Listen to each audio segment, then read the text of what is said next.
That's it. Brian Nieves.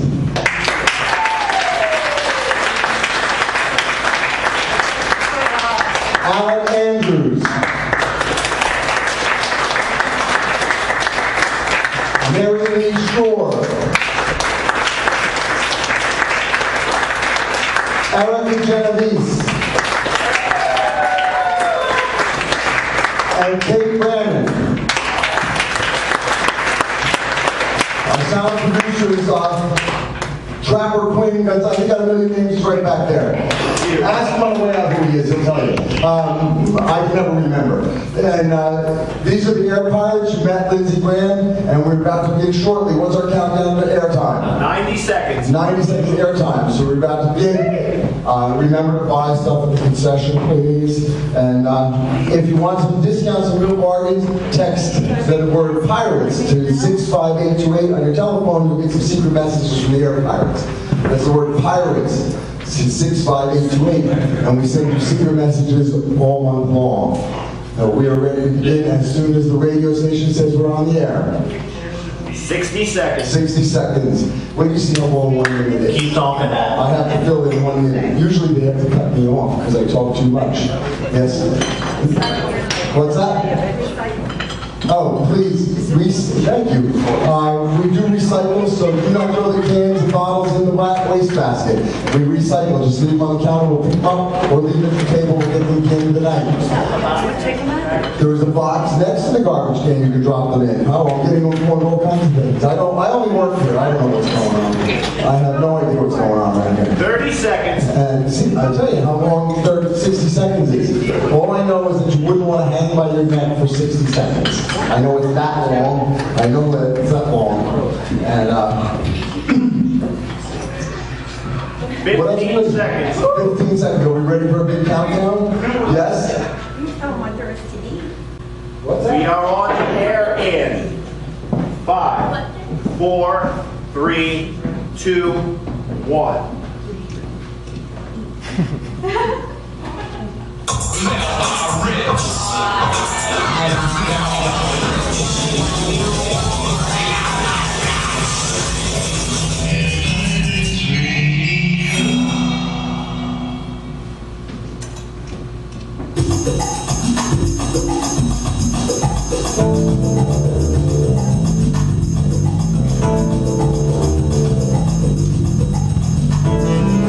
Coming to you live from the Lyceum Center Pavilion in Sugarloaf, New York, the Air Pirates Radio Theater presents Herb Marks Freelance, and this tramp may be a lady. That's Herb. Herb Marks Freelance. What do you do? What do you want done? How much does it cost? How much you got?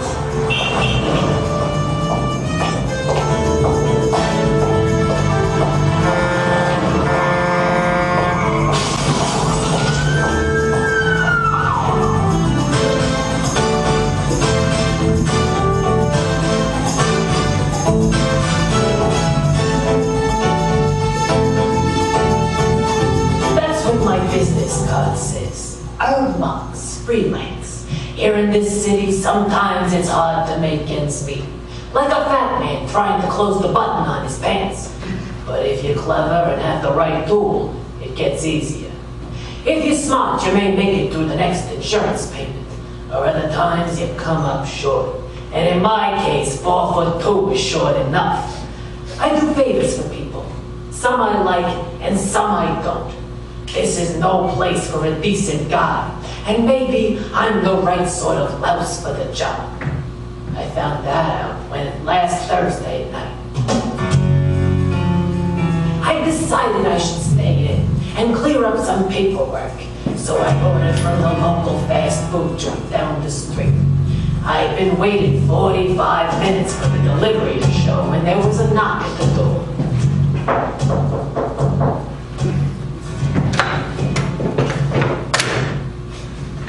Hey, this is the place where you ordered from Arthur's Creatures. Yeah, sure, that's me. Just put it down on the desk there. What do I owe you?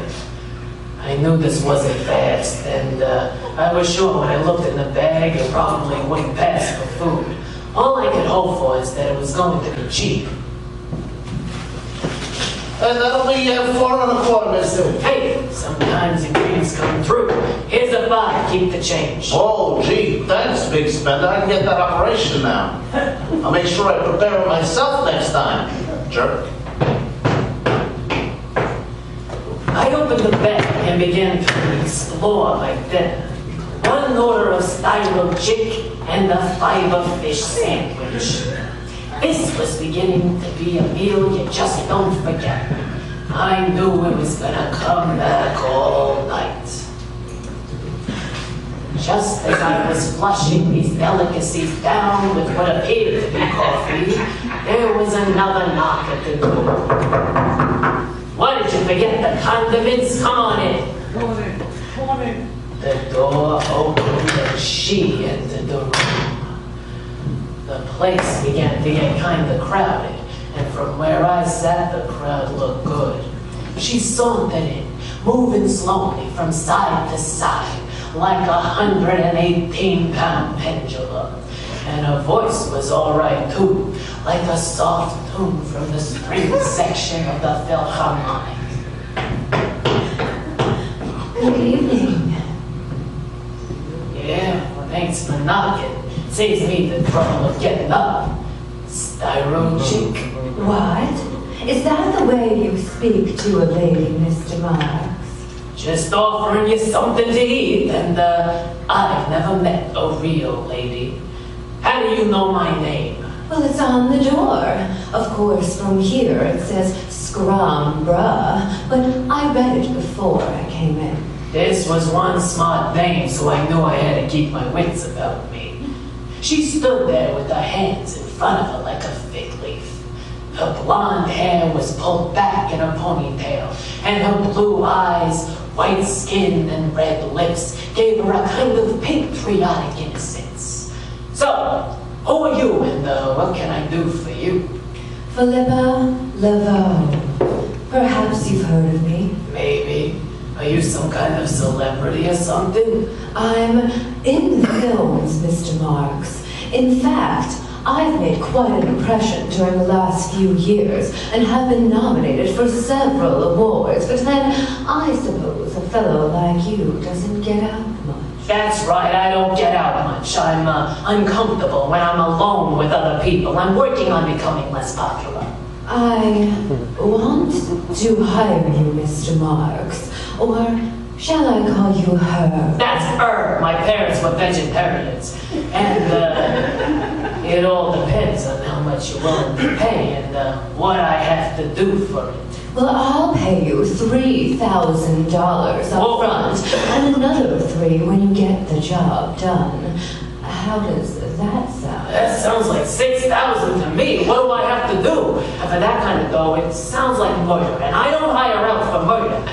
You get caught and then it starts to get expensive. No, if it was murder, I might just do it myself. I want you to meet with a man and put a stop to what he's trying to do to me. So, why don't you have a friend do it? Or don't you have any? Well, that's the point, Herb. I have plenty of friends, but they cannot know about this. I received this in the mail a week ago, and I don't know what to do. I picked it up and handled it like it might bite. These things could contain anything, and I wasn't sure where this was going. This was the kind of dame who could take you for a ride in the middle of Death Valley and leave you there without a dime. I like to be careful. Kind of like when you wait that mandatory half hour before you go swimming. I opened the package and I found a note. It was one of those notes where the sender uses cut-out letters to spell out his message. It read, 50 thou, or I release the tape to the media. So, I guess this isn't about one of your award-winning films. I made a few mistakes a long time ago.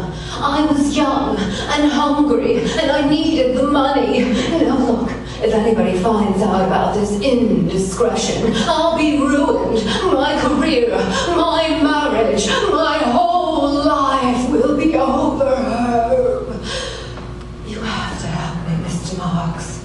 All you have to do is just deliver the money to this horrible person and stop him.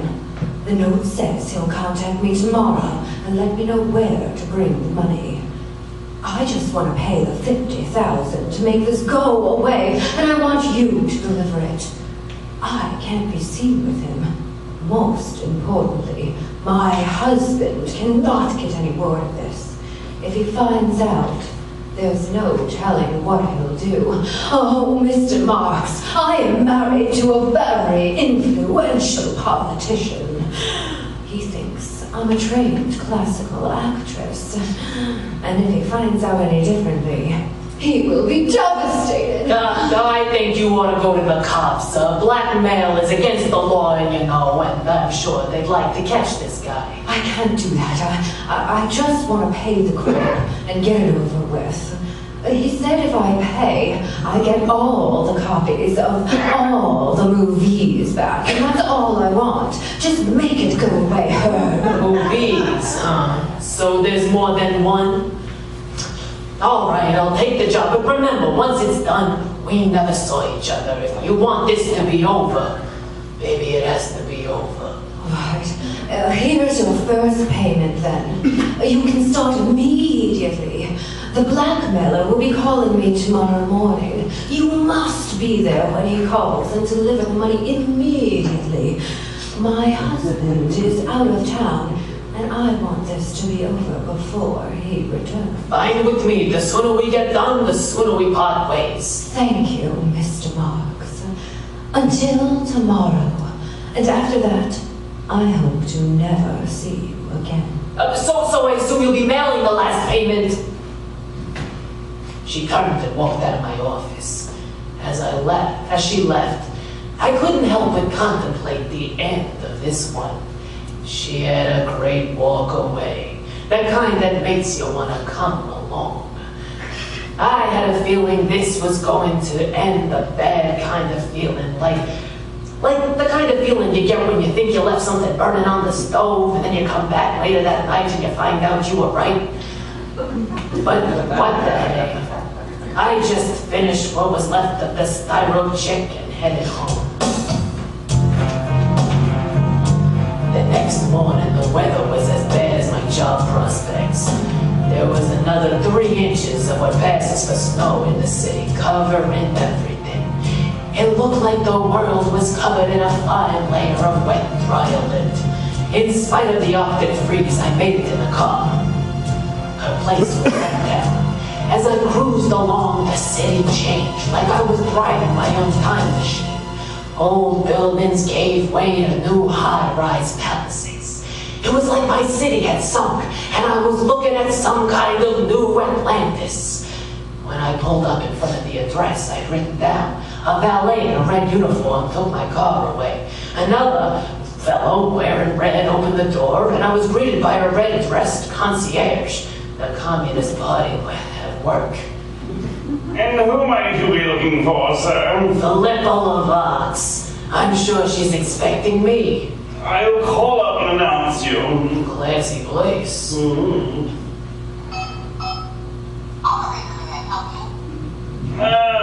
Miss Laveau. I have a gentleman down here. He says you're expecting him. Yes, the gentleman is not tall. No, he didn't give his name. Shall I send him up then? You may go up. Penthouse. Is it always this tough to get in here? Everybody gets this treatment? Rules, my friend. People are paid top dollar for rules such as this. One man's upskill is another man's up the river. It's all the same where I stand. When I got up to the top floor, I stood in front of a door that might have required an open sesame or two just to get in. Philippa opened it with her own particular magic and invited me in. The place had the view of the city, and it made it look like one of those pictures in a snow globe. Why don't you take a seat, Herb? I mean, it may just be a while before we get the call. I've prepared a little brunch while we wait. I don't know about breakfast, but I could use a cup of coffee. Black. Are you sure you don't want anything? I have some eggs Benedict, perhaps scone, or maybe a croissant, or maybe some juice. No, just black coffee will do. I could tell she was getting nervous. She was buzzing around the room like a swarm of gnats, and it was starting to get just as annoying. Have a seat. Don't worry about me. Let's go over this once more. Okay. We wait for the call, and that's when we get instructions to deliver the money. You take the money to wherever and get the tapes. You destroy the tapes, and we are done. But you will destroy the tapes, won't you, Herb? Yeah, of course. But you should know that blackmailers don't just go away. Once you pay this time, the odds are you're going to have to pay again and maybe again, and they never give up. Kind of like insurance salesmen. Your best bet is having the police catch this culprit. No, please, police, no police. I know that this will stop once I pay.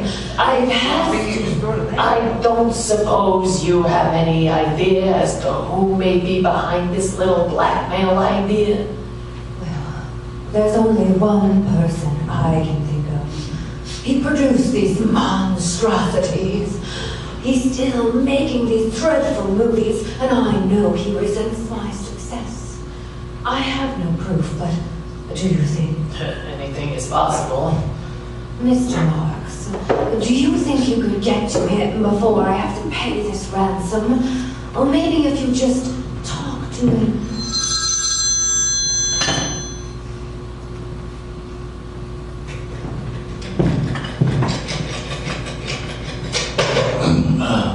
Miss LeBeau, is that you?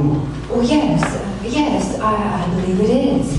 How can I help you? Whoa, stop playing games. You know what I want.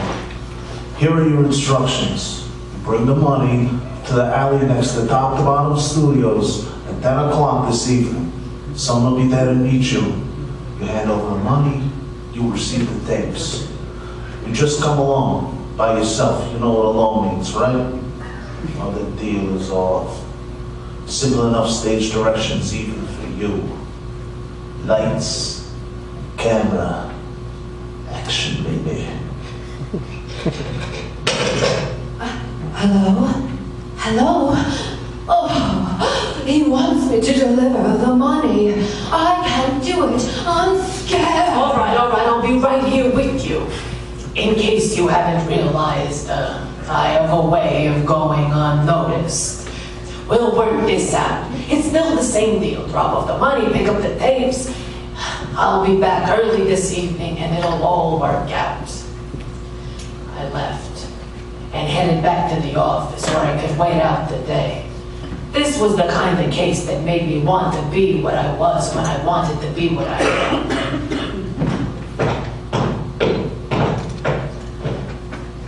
Philip and I met up like we planned and headed down to the studio. The address was down near the warehouse district, and the streets, it was deserted except for a couple of winos near the corner trying to bring Boone's Farm back into style. I stopped in front of the place. This is where you take over. I'll swing around back and I'll have a complete open view of what's going on. Herb, thank you so much. I'll meet you here in 10 minutes then. From my perch on the rooftop at the far end of the alley, I can see her making her way down the street. Her shadow moved along the wall, making waves like the slick film on my coffee. Even in the dark, from my personal balcony seat, I could see everything like it was my own private movie. That's when I saw a light from the other side of the building. A quick flash, like the one that blinds you right after the flashbulb goes off. I started to run, and then I heard the shots. When I got to the bottom of the fire escape, she was laying there, The city snow was starting to fall on her, and it looked like she was acting out one of the last scenes. And as soon as someone yelled, "Cut!" she'd get up. But I knew that wasn't going to happen. Within minutes, the police arrived, and Sawyer was pushing his way through the crowd, making me believe that evolution could go in reverse. All right, Mark, start at the beginning. Who is this lady? What are you doing here? And how soon before I can book you on this one? Sawyer, this was Philippa LaVox. I was hired here to help her with a small problem, and I doubt you'll book me on anything, so I'm just gonna leave. So you say this was a case? What kind of case? I was hired to help deliver a package. She wanted me to come along, and bam, out of nowhere comes shots. Oh, wait a minute. So you were the bodyguard, huh, Marks? I think you might want to try a new line of work. I hope you got paid up front. Are you baiting me, detective? I am a master at it. I'm sure you are, Sawyer. Oh, detective, we found something up on the roof. What do you got, Silvio? It looks like someone was up over there where we found some footprints. And we followed them over there to that side. And if you look over this way, you can see that rooftop there. We found some more footprints in a shell casing for a 44 mag. There had to be two people up on these rooms. So, Marks, did you have a partner on this one? There's got to be something you're not telling me. Look, Sawyer, there's not much to tell. My job, help deliver the package she brought, and then she picks the other one up. Simple errand boy stuff, nothing complicated. I was on the roof and I saw a flash and ran down here as fast as possible and found this. It was a simple plan. Like you. Simple. I shouldn't be surprised that it didn't work. I looked down, and I could tell Philippa was done thinking about it. Her head was rolled to the side, and her eyes went blank. Her whole body dipped to one side, and she gave off the appearance of a boozed-up Cupid doll. That's when I noticed the briefcase, and with the money, it was gone. Maybe I ought to take you downtown till we sort this out. You'll come clean after a few days as a guest of the Municipal Hotel. I wasn't listening. I realized that I was supposed to deliver that money. That could have been me. I had to get out of here and rethink this whole thing. Whoever shot Philippa had the briefcase with the loot and was trying to make sure no one would figure him out. Hey Sawyer, if you're done, I'd like to leave.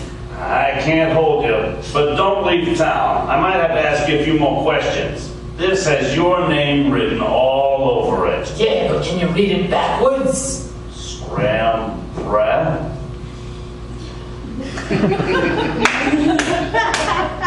I got back to the office feeling much more like the weather. Sunshine would have made it worse.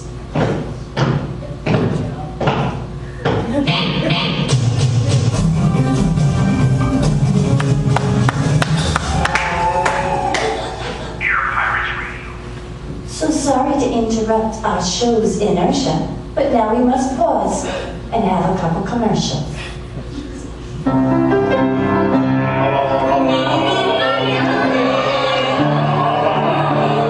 Okay, everybody ready? Okay, here we go.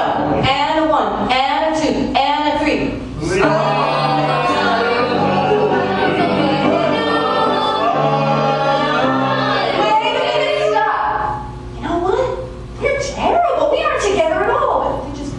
Team. Weinert's T-shirts to the rescue. Here, put these on. I got us matching T-shirts from Weinert's T-shirts. Now we've got the look. Can you feel it? Hallelujah. Hallelujah.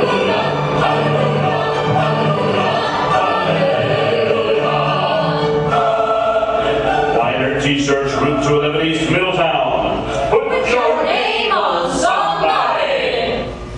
Get your real estate right here. Get your real estate. We got what you want. We got franchise, split levels, colonial students. What do you want? Brick, vinyl, wood, stone. You say acreage. We got acreage. We got acres of acreage. You name it, we got it. Farms, ranchettes, estates. If you're looking for, maybe I can interest you in a condo, club, a timeshare. Come on, I know I got something you'd like. What's it going to take to put you in this baby right here, right now? What do you say? This is not the way to get the home of your dreams. Not in Wayne's World. No. In Wayne's World, you're treated with care. In Wayne's World, your house is your home. In Wayne's World, you get Wayne. Wayne Patterson makes sure you and your home are the match you have always dreamed of. Call Wayne! Hey, Wayne! At Better Homes and Gardens. Rand Realty, 986-3387.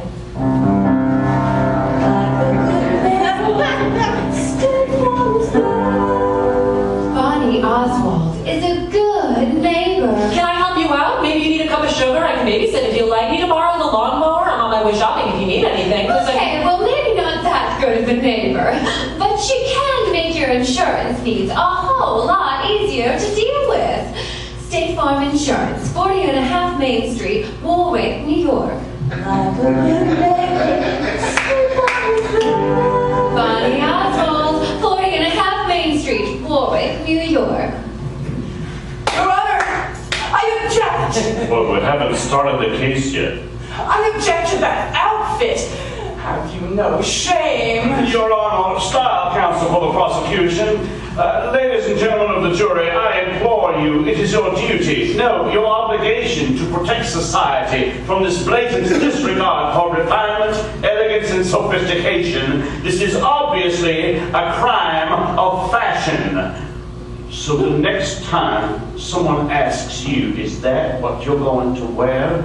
Don't call an attorney, call style counsel at 2 locations in downtown Warwick.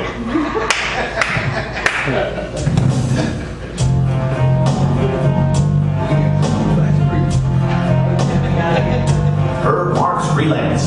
Continues on. I gave it a couple of days. Zoid still had me as suspect number 1.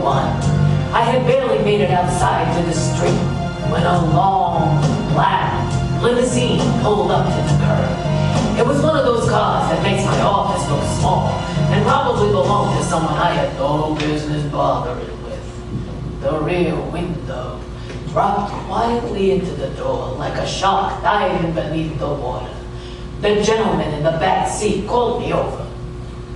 Mr. Marks, will you please join me? I have something I'd like to discuss. I don't usually take rides from strangers, but things were already pretty strange.